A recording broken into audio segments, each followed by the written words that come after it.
What are things racist people do that they don't think is racist? I'm a black dude that has lived in Japan for 16 years. A while back I went on a date with a Japanese girl and we went to a club in central Tokyo. We waited for about an hour before we finally made it to the front of the line. When I approached, the bouncer took my ID and looked at it for quite some time, pointing his light first at the ID, and then back at me. I'm like 34 at this point in time, so I knew that if I didn't get in, it wasn't because I didn't make the legal age. He told me to get off the line. I walked off without arguing. To be honest, I wasn't surprised. The bar wouldn't let me in because I wasn't Japanese. This has happened to me a million times since I've lived here, so at this point I'm pretty used to it and it doesn't upset me anymore. However, the girl I was with got really upset. Despite me getting off the line in defeat, she argued with the bouncer for quite some time. However, unable to change his mind, we gave up and settled for heading to another bar down the street. After we were rejected from the club, she said something along the lines of, "I don't know why they wouldn't let you in. You were with me. I'm Japanese." All I was thinking was, you're kind of missing the point.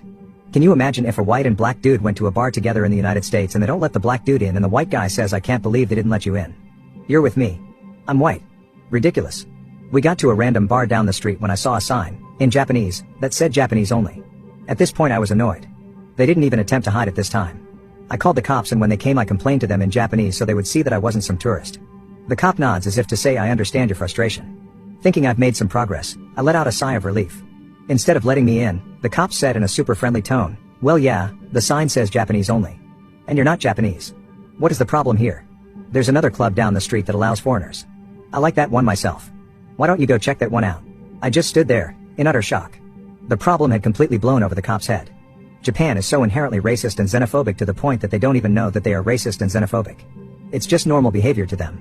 But for some reason everybody loves Japan and they somehow get a free pass on it. Full disclosure, I ended up marrying the girl that I went on a date with that night. Now, anytime my family visits from the States, we have a cookout. Each time I invite her family, I joke that I would consider letting them in, because I'm black and she was with me.